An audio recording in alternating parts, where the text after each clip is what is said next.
E aí, minha gente, como é que vocês estão? Por cá, a professora Narda Araújo. E agora nós vamos dar início, né, aqui às nossas conversas, né, e resolução de exercícios a respeito do tema provas.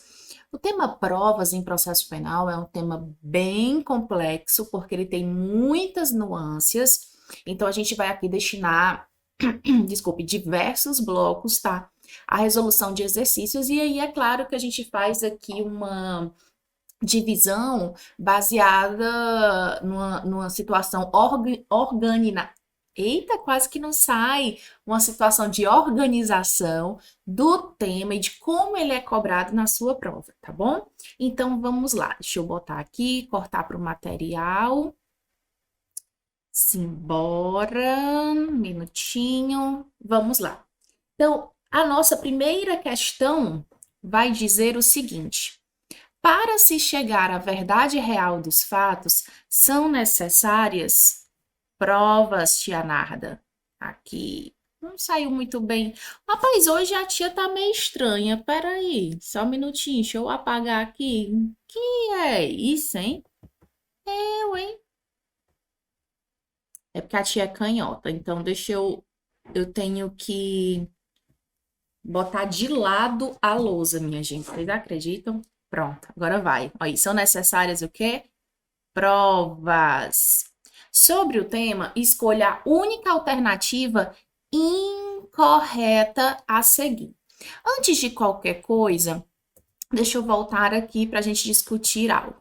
Gente, lembre-se sempre que a gente precisa ter aqui algumas discussões a respeito de prova.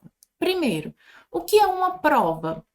Prova, gente, em processo penal é tudo aquilo que vai auxiliar no convencimento do juiz.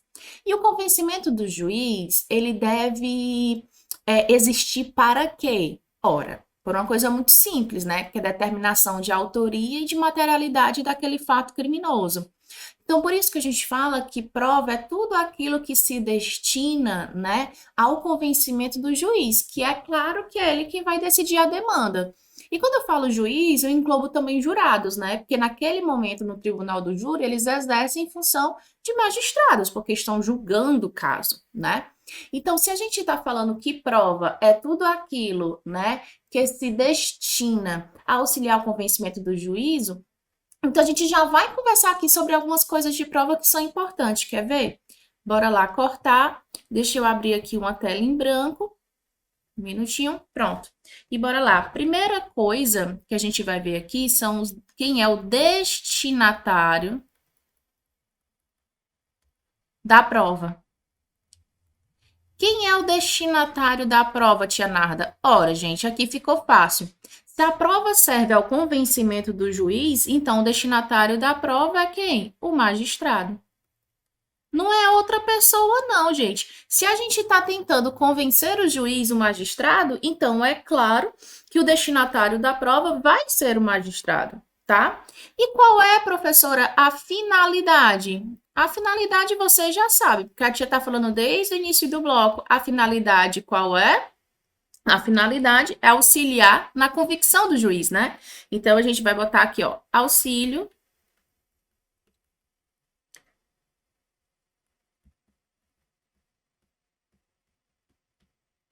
de convicção do juiz.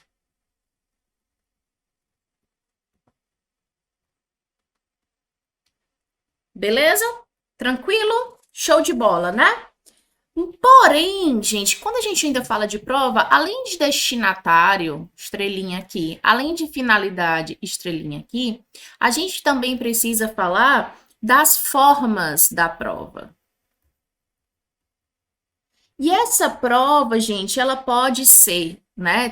Pode demandar diversas formas. Primeira dessas formas, bora lá, são as provas materiais. Depois eu explico, tá? Deixa eu fazer logo aqui. Além das provas materiais, eu tenho as provas documentais. E além das provas documentais também, eu tenho as provas testemunhais. Então, quando eu falo de forma de prova, eu falo de uma prova material, de uma prova documental e de uma prova testemunhal, né? Professora, o que são provas materiais? São aquelas, gente, que derivam da materialização do fato, né? Exemplo, tia Narda, vou botar aqui, ó, corpo de delito.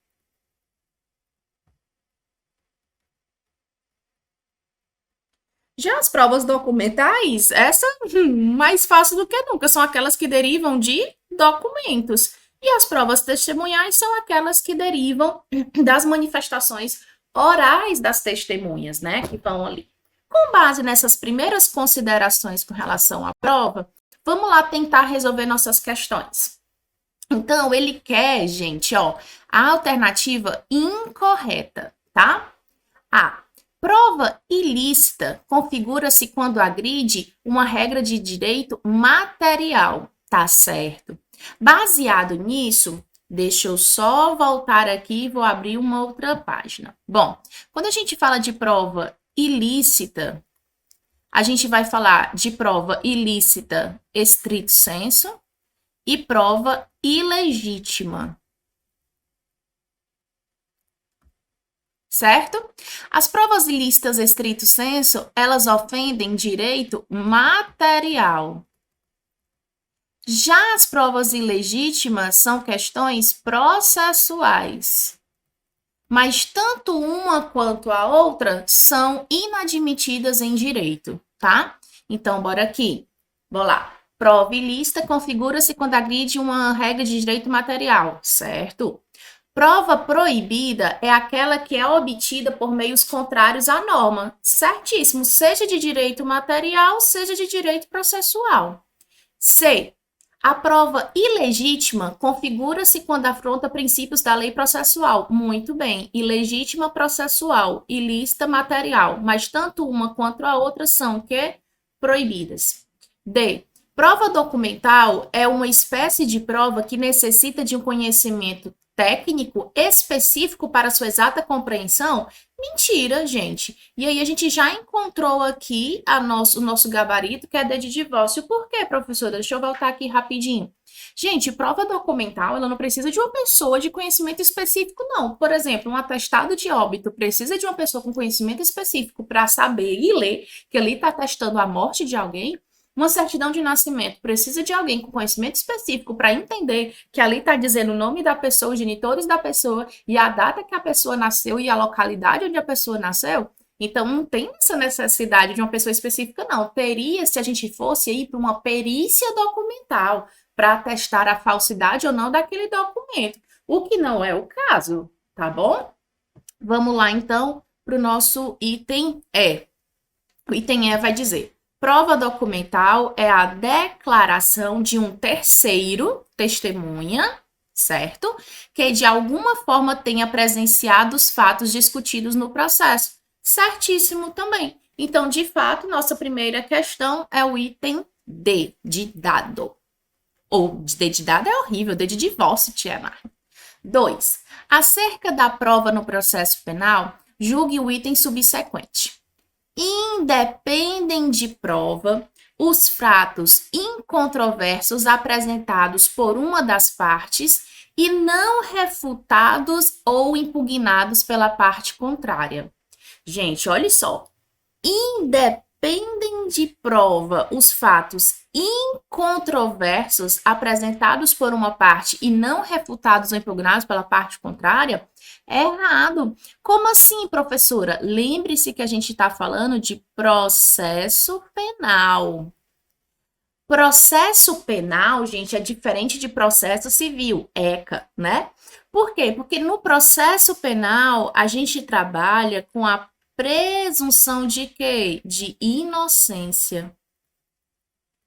Se eu trabalho com a presunção de inocência, então eu tenho que dizer que existe um ônus da prova. Ou seja, alguém vai ter o ônus de ter que provar aquilo que falou. E quem? Aquele que produziu a prova. Ou seja, de quem alega. Ah, professora, se alguém falou algo, mas ainda não provou, e a outra pessoa não refutou ou impugnou, então eu posso ter como aquilo como verdade? Não. No processo penal, isso não existe. Voltar aqui e conversar algo com vocês. Diferente do processo civil, né? Lembra que lá no processo civil, ou mesmo que você não estude processo civil, todo mundo aqui sabe disso, que quando você é manifestado em estado a respeito de um processo, por exemplo, de investigação de paternidade, onde a Mariazinha fala que você é o pai do filho dela, e você se recusa a fazer o exame, por exemplo, ou nada fala, o que é que a pessoa vai dizer? O que é que o juiz vai dizer? Parabéns, você é o papai.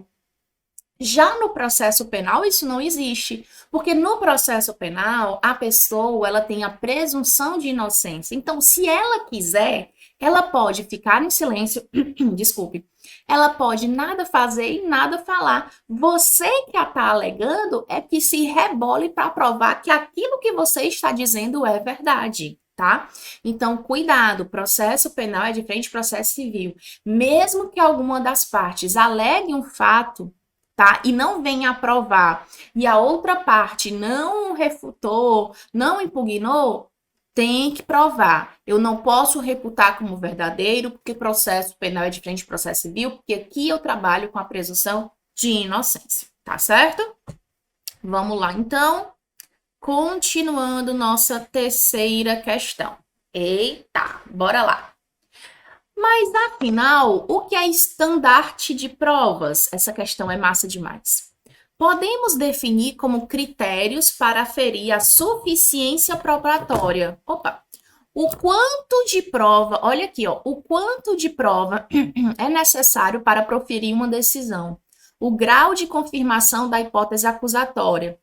É o preenchimento desse critério de suficiência que legitima a decisão. O estandarte é preenchido, atingido, quando o grau de confirmação alcança o padrão adotado. A partir de tal definição, é correto afirmar que... Bom, eu vou voltar rapidinho para falar algo para você aqui. Olha, eu já tenho sempre chamado a atenção de vocês que hoje, independente do concurso que vocês venham a fazer, o grau de dificuldade tem cada vez mais sido e apresentado de forma elevada. Antigamente, os nossos concursos, eles tratavam basicamente de literalidade de lei. Hoje, a tendência é que não estou falando só para concursos de magistratura, Ministério Público, delegado de polícia, que sempre foram defensoria pública, que sempre foram concursos com nível um pouco mais elevado, mas hoje a tendência é que seja qual for o cargo, né, pretendido, hoje os concursos, eles também, as bancas, elas têm preferido muito para além daquilo que está na lei. Então, hoje se cobra muito questões jurisprudenciais, por isso que a leitura de informativos do STF e do STJ é caso assim, de extrema importância, como também questões doutrinárias, tá? E o estandarte de provas, ele vem justamente para isso, tá? É uma discussão tanto doutrinária quanto jurisprudencial. E o que se trata isso, professora? Ela vem tratar de o quanto que é necessário para que algo seja provado.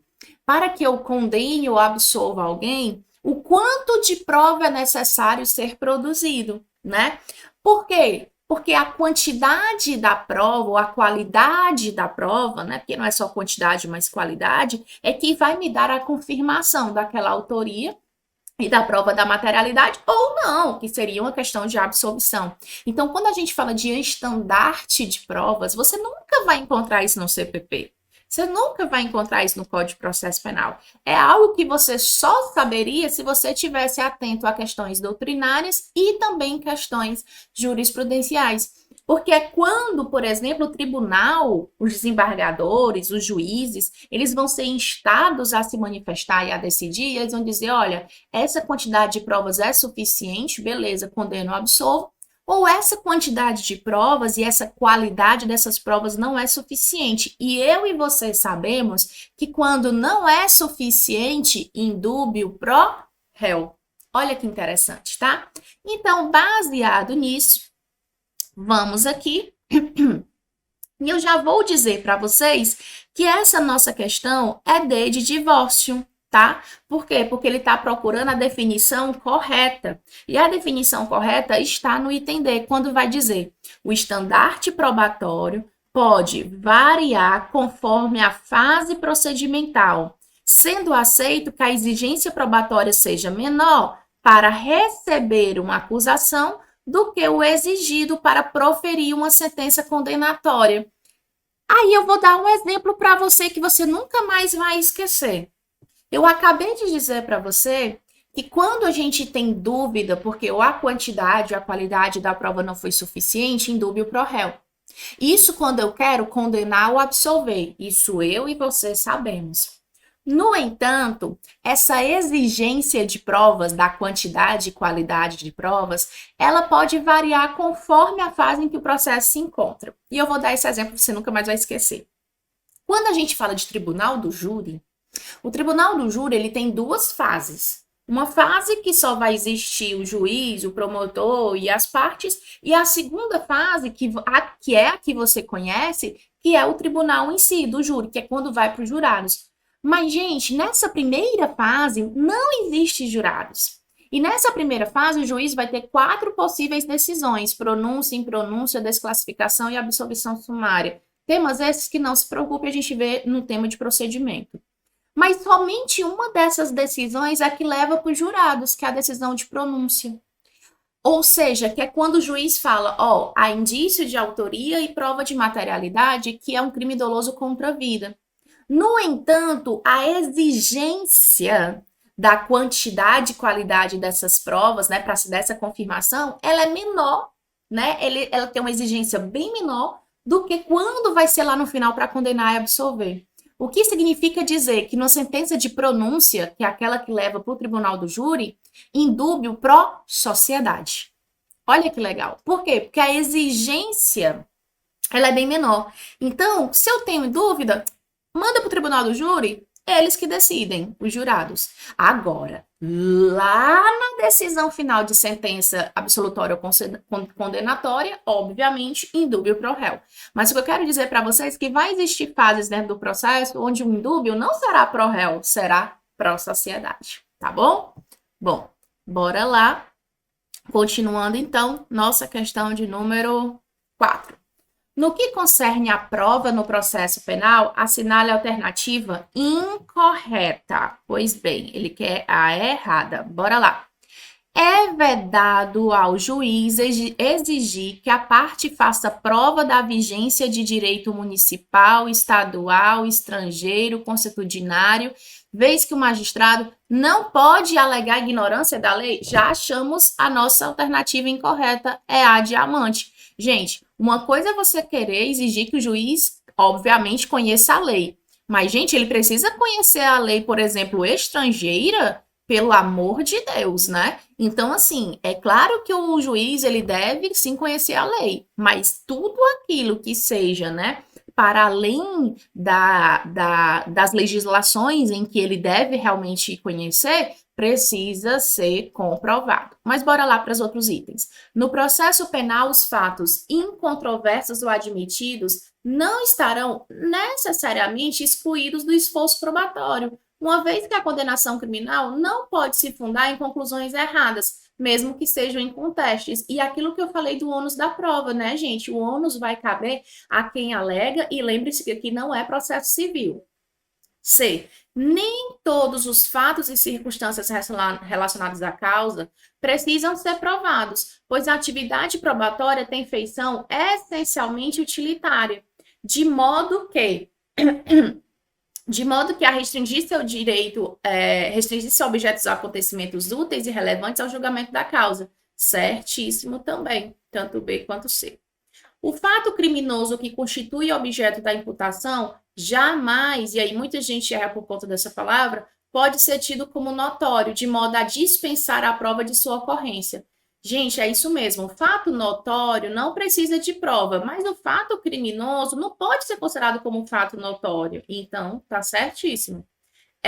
Se a lei toma como verdadeiro determinado fato ou situação, as partes não precisam comprová-los, como se dá, por exemplo, com a inimputabilidade do menor de 18 anos. Se a presunção legal for de caráter relativo, contudo, admite-se a parte a quem ela desfavoreça. Certíssimo. Então, de fato, é item A, diamante. Simbora para a última questão do nosso bloco. Em relação à teoria das provas e à sua regulamentação no processo penal brasileiro, é correto afirmar que A. Poderá o investigado ser obrigado a fornecer padrão gráfico do próprio punho para o exame grafotécnico? Não, gente. Ninguém é obrigado a produzir prova contra si. B. Não, mas também não se preocupe que a gente vai ter um bloco falando sobre exame grafotécnico, tá? B. Não podem ser admitidos no processo as provas ilícitas por derivação, ainda quando as derivadas puderem ser obtidas por uma fonte independente das primeiras. Errado, não se preocupe, vamos ter um bloco só sobre provas ilícitas. Realmente elas não são possíveis, mas se elas forem obtidas por fonte independente, pode. Mas não se preocupe, vamos ter um bloco só sobre isso. C. Não poderá o juiz fundamentar sua decisão exclusivamente nos elementos informativos colhidos na investigação, ressalvadas as provas cautelares, não repetíveis e antecipadas. Certíssimo, C de corno. Terminamos com corno. Por que, professora, que ele não pode fundamentar sua decisão exclusivamente nos elementos colhidos na investigação? Porque eu e você sabemos que o inquérito é inquisitivo e, em tese, não tem contraditório em ampla defesa. Portanto, eu não posso ficar dizendo que o juiz vai fundamentar sua decisão exclusivamente em algo que não passou pelo contraditório e ampla defesa. D. Não poderá o juiz, sob pena de violação à sua parcialidade, determinar, antes de proferir sentença, a realização de diligência? Gente, o juiz pode sim determinar a realização de diligência. Permite a garantia da ampla defesa a utilização irrestrita da prova emprestada no processo penal em razão do princípio da comunhão de provas? Não, gente. Primeiro que, tudo bem, permite, mas não vai ser irrestrito, né?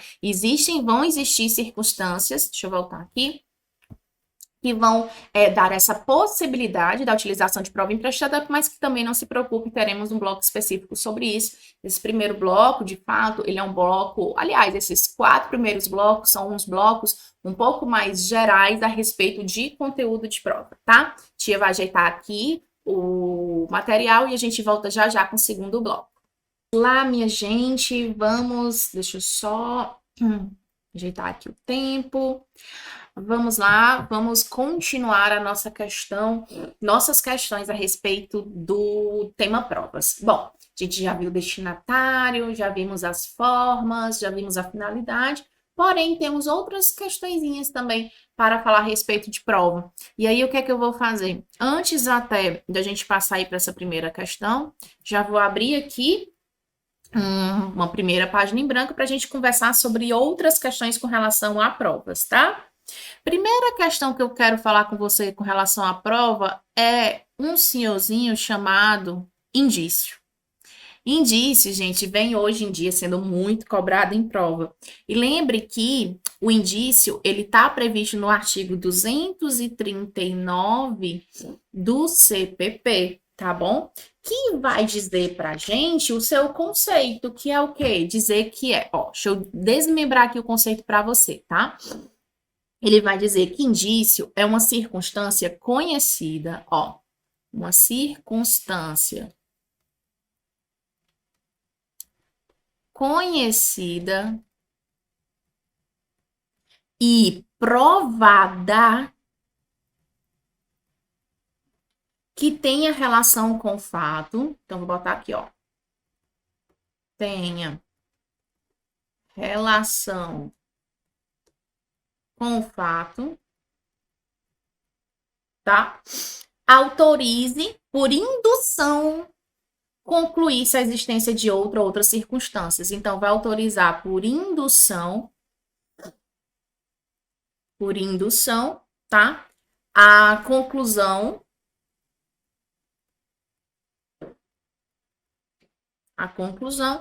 da existência de outras circunstâncias.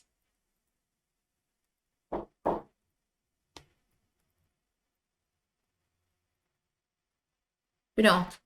Tá aí o conceito de indício desmembrado para você. Porém, lembre-se, talvez aqui a observação mais importante, que indício, gente, não é meio de prova, tá? Professora, ele é o quê? É resultado de um meio de prova.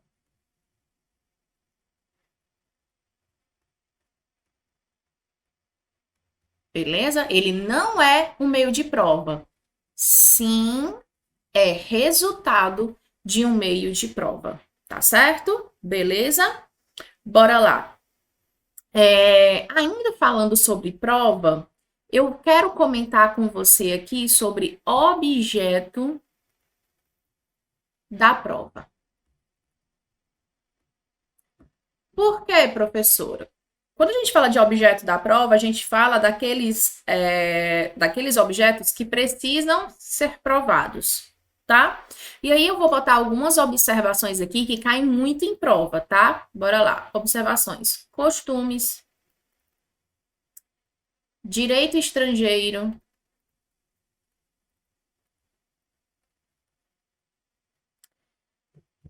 fatos não contestados, tá? Tanto costumes, direito estrangeiro e fatos não contestados precisam ser provados. A gente não pode confundir com o direito processual civil. Então, precisam ser provados, tá certo? Professor, e o que não precisa ser provado? Vamos botar aqui, ó. Não precisa de prova. Que não precisa de prova, professora? Bora lá. Fatos notórios, fatos axiomáticos, fatos inúteis e presunções legais. Pronto. Aí tá o bizu para a tua prova, tá? Do que precisa e do que não precisa ser provado. Beleza? Bom, bora lá. Mas antes de passar para a questão, tenho ainda outras duas coisas para falar para você a respeito de prova. Uma é sobre prova emprestada. Professora, é possível eu pegar a prova emprestada de um processo para outro processo no processo penal brasileiro? Sim, pode sim, não tem problema, tá certo? Então, vou botar aqui. Pode? Pode, sim, tá? No processo penal brasileiro. Só que eu tenho que observar contraditório e adivinha, ampla defesa, né? Ou seja, eu preciso que os sujeitos eles tenham participado do contraditório e ampla defesa no processo do qual você vai extrair a prova para ser emprestada, tá bom? E por fim, vamos falar de sistemas de avaliação de provas. Nós vamos ter 3 sistemas de avaliação de provas, tá? Nós vamos ter o sistema acusatório, nós vamos ter o sistema inquisitivo e vamos ter o sistema misto. O sistema acusatório, gente, é aquele onde vai haver presença de contraditório e ampla. Ou desculpe, eu estava botando aqui para vocês o sistema processual. Desculpe. Aqui é o sistema de avaliação. Ô, gente, perdão, tá? Peraí. Perdão.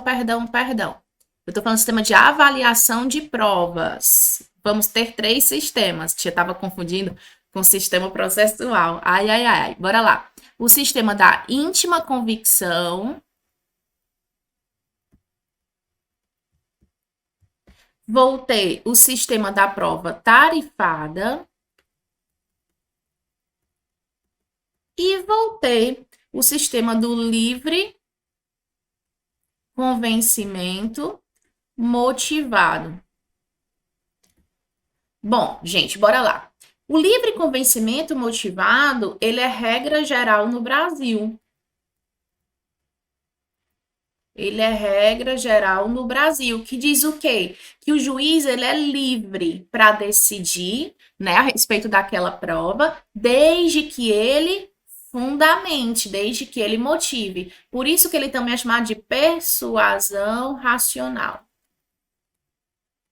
Mas isso é regra geral. E como regra geral, vocês sabem que nós temos exceções. E a nossa exceção de aplicação aqui é o da íntima convicção.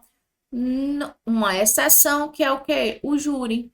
Os jurados, gente, eles têm a íntima convicção, ou seja, eles podem decidir, são livres e não precisam fundamentar. Então, lá no papelzinho deles só vai ter sim ou não, não vai ter justifique sua resposta, tá? E a prova tarifada é um sistema que não é aplicado no Brasil, porque para essa prova tarifada já vai existir, gente, deixa eu voltar aqui para a gente conversar, já vai existir uma valorização, uma valoração prévia a respeito daquelas provas, tá? Onde, por exemplo, o sistema vai dizer que, por exemplo, sei lá, confissão vale mais do que testemunha, testemunha vale mais do que perícia, ou por aí vai, tá? Então, regra geral, o nosso é o livre convencimento motivado, também chamado de persuasão racional, onde o juiz ele é livre para decidir, desde que ele fundamente, ele quem vai dizer o valor que cada prova vai ter, precisa fundamentar. Como exceção, nós temos a íntima convicção. Em cima da íntima convicção, já diz tudo, né? Você é livre para decidir o valor e não precisa fundamentar. Temos a exceção de aplicação no Brasil, que é o Tribunal do Júri pelos jurados, tá? Os jurados, quando vão para a sala secreta, eles recebem cédulazinhas com a palavra sim e com a palavra não. Não tem lá justifique sua resposta, tá? Então, é íntima convicção. Agora, quando o juiz vai sentenciar lá no Tribunal do Júri, porque quem faz a sentença é o juiz, ele vai aplicar a pena, aí, obviamente, ele tem que fundamentar, porque toda decisão do juiz é pública e motivada, tá? Porém, a decisão dos jurados na sala secreta é da íntima convicção. E a prova tarifada nós não temos, que é essa prévia aplicação de valores a cada determinada prova, tá bom? Com base nisso, acho que já dá para a gente resolver as nossas questõezitas. Então, vamos lá para a nossa primeira questão. O sistema de provas é o critério... Opa, acabamos de ver, né? É o critério utilizado pelo juiz para valorar as provas dos autos. Sobre esses sistemas e temas correlatos, assinale o que for correto. Então, bora lá. Alternativa A. No sistema judicial brasileiro, o juiz segue o sistema da livre convicção, não sendo necessário justificar o motivo ou rejeição? Não, gente. O juiz não segue o da livre convicção. É do quê? É do livre convencimento motivado. Ele precisa sim fundamentar, né? B. Na avaliação da prova, não se deve ter motivação ideológica ou emocional, mas tão somente baseada na racionalidade e na lei. Pronto, achamos aí, item B de boi. É isso mesmo. Gente, quando o juiz ele vai avaliar uma prova, vou voltar aqui, ele vai ter ali que, obviamente, fazer valorações legais e racionais. Não pode ter questões ideológicas, tá? Ora, quando eu estava no mestrado, eu tive aula com sim, um professor fantástico que infelizmente, né, já nos deixou, mas é um professor assim, lido no mundo inteiro, né? Quando a gente fala de epistemologia jurídica, que é o Arnaldo Vasconcelos, maravilhoso. E o professor Arnaldo, na cadeira de epistemologia jurídica, no mestrado, ele falou uma coisa que eu nunca vou esquecer. Ele falou assim: olha, vocês têm que lembrar que neutralidade é diferente de imparcialidade. Neutro, ninguém é, porque todo mundo vai ter suas convicções ideológicas. Porém, imparcial, alguns sujeitos deverão ser. E essa distância entre a neutralidade e a imparcialidade é muito curta. Então, realmente, essas pessoas elas precisam ser treinadas para que nesses momentos de decisões elas sejam imparciais. Vou dar um grande exemplo para você. Imagina que existe um juiz, sei lá, o Joãozinho, que ele é a favor da descriminalização do aborto, por exemplo. Mas ele é juiz do tribunal do júri. E aí, determinado dia, ele vai para a audiência e os jurados decidem por condenar a Maria por aborto. O juiz, em tese, mesmo sendo a favor da descriminalização, ele tem que agir com base na racionalidade e na sua imparcialidade. Agora, é claro que na sua íntima convicção, neutro ele não é, mas ele tem que agir com imparcialidade. Daí porque essas valorações, gente, elas precisam ser o quê? Baseadas na racionalidade, sem questões ideológicas. Aí vem aquela discussão a respeito do tribunal do júri, né? Ah, mas os jurados não precisam fundamentar, então a gente nunca vai ter como saber. Verdade, não teremos como saber. Por isso que é uma exceção ao sistema, tá bom? Bora lá, então, continuando. C. O perito deve ater-se apenas a ver e relatar os achados, ou seja, visum et repertum? Não, gente. Ele não vai só relatar, ele vai também fazer uma perícia sobre o fato em si, né? Então, claro que ele vai chegar a uma conclusão. D. O tribunal do júri segue o modelo do sistema legal de provas ou prova tarifada? Não, gente, é o da íntima convicção. O livre convencimento motivado ou persuasão racional, previsto no artigo 155 do Código de Processo Penal, é um sistema equilibrado, já que as provas são valoradas previamente e o julgador decide com ampla discricionariedade? Não, gente. Quem decide é o juiz, desde que motive. Então, questão de número 1, B de boi. Questão de número 2, professora. Bora lá. Em relação à prova, avalie as afirmativas a seguir e assinale V para true e F para false. Bora lá. Opa! O juiz formará sua convicção pela livre apreciação de prova produzida em contraditório judicial? Verdade. O juiz, ele é livre para decidir, desde que motive. Mas ele é livre, tá? Bora lá. O juiz pode fundamentar sua decisão exclusivamente nos elementos informativos colhidos na investigação? Não, não pode. Já sabemos, porque aquilo que foi colhido na investigação não passa, em tese, por contraditório em ampla defesa. Então, não pode, não. Exclusivamente, não. Gente, são as coisas que mais caem em questão de concurso público. Terceira, as provas cautelares não repetíveis e antecipadas não devem influenciar na convicção do juiz? Oxe, o que é que tem a ver? Podem sim influenciar na convicção do juiz. Quem já se viu, então, falsa. Então, teremos verdadeira, falsa. Falsa, o nosso item é qual? Verdadeiro, falso, falso. Opa, D de divórcio. Beleza? Terceira questão, crianças. Bora lá. Vige. Em nosso sistema, o princípio do livre convencimento motivado ou da persuasão racional, segundo o qual compete ao juiz da causa valorar com ampla liberdade os elementos de prova constante nos autos, desde que o faça motivadamente, com o que se permite a aferição dos parâmetros de legalidade e razoabilidade adotados nessa operação intelectual.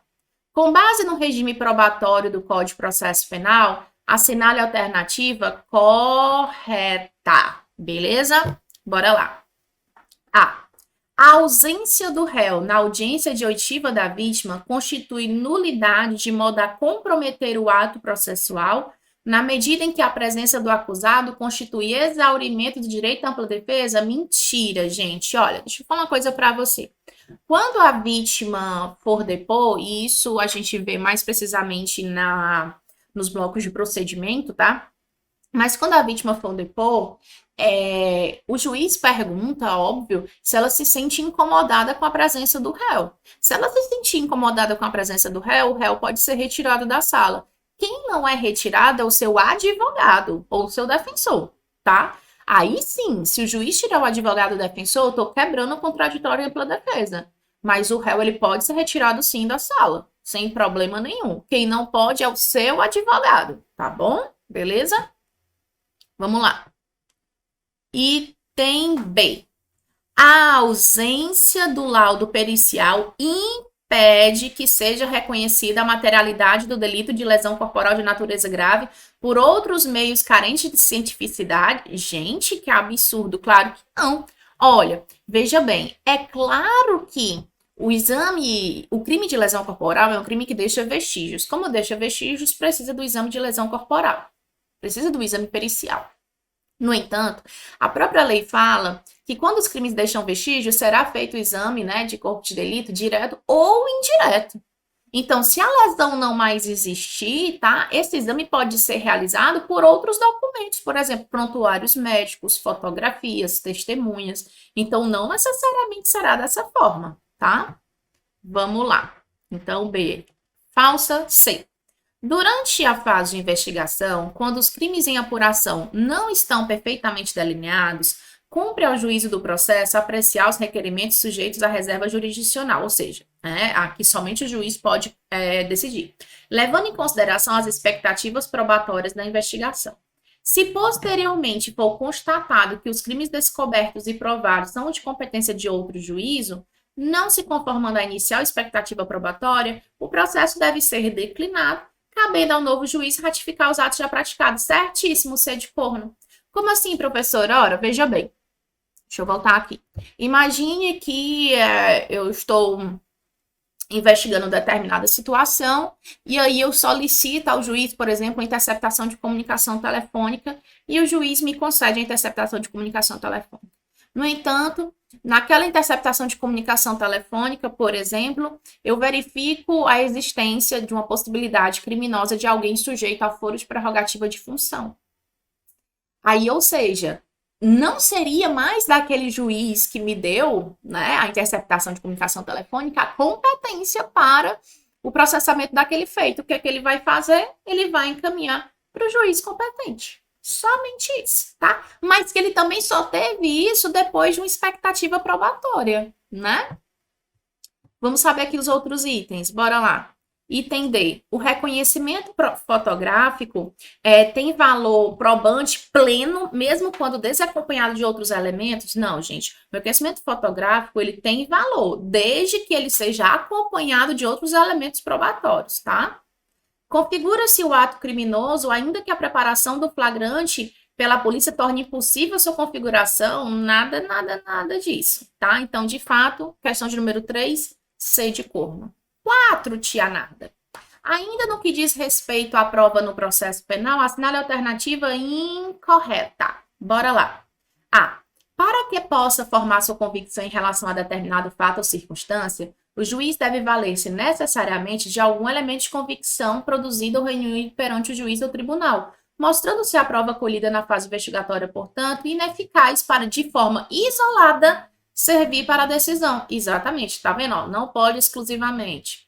Prova cautelar é a decorrente de procedimento próprio cautelar de produção antecipada de provas, enquanto prova antecipada é aquela colhida no curso da investigação ou nos autos da aução, mesmo sem assistência ou participação do investigado ou acusado, em razão do temor de que já não existe ao tempo da instrução. Exatamente. Às vezes a pessoa está muito doente, uma testemunha que está muito doente, né? Corre risco de vida, vamos escutá-la logo. C. Nos processos do tribunal do júri, não se exige motivação das decisões do conselho de sentença, que são embasadas na íntima convicção ou certeza moral dos jurados, não havendo como se aferir a origem de provas utilizadas para afirmar que a condenação se deu com base em provas colhidas em sede de inquérito. Verdade. Eu não tenho como aferir isso porque eles não justificam a decisão deles, né? Infelizmente. D. Por prova não repetível, entende-se aquela cuja reprodução em juízo tornou-se inviável em decorrência de acontecimentos ulteriores à sua colheita, tal como ocorre com o depoimento de testemunha que faleceu após ser ouvida na fase de inquérito. Exatamente. Sobrou o item E, mas vamos lá. O livre convencimento do magistrado faz com que este, no exercício de seu poder jurisdicional, possa fundamentar, exclusivamente nos elementos informativos colhidos na investigação, visto que esta é conduzida por órgão oficial. Gente, é de engalhado e tome chifre, né? Claro que não, já sabemos que não, pelo amor de Jesus Cristo. E última questão do nosso bloco, bora lá. Sobre o objeto de prova, assinale o item com disposições incorretas. Ou seja, clique errada. A. Os costumes devem ser provados? Sim, devem ser provados. O direito estrangeiro deve ser provado? Sim, deve ser provado. Os fatos não contestados ou controversos devem ser provados? Sim, devem ser provados. Precisam ser provados os fatos notórios, axiomáticos, inúteis e presunções legais? Não. Esses aqui são aqueles que não precisam ser provados, beleza? Tranquilo? Então, vamos passar agora para o próximo bloco, onde a gente continua essas determinações probatórias, tá bom?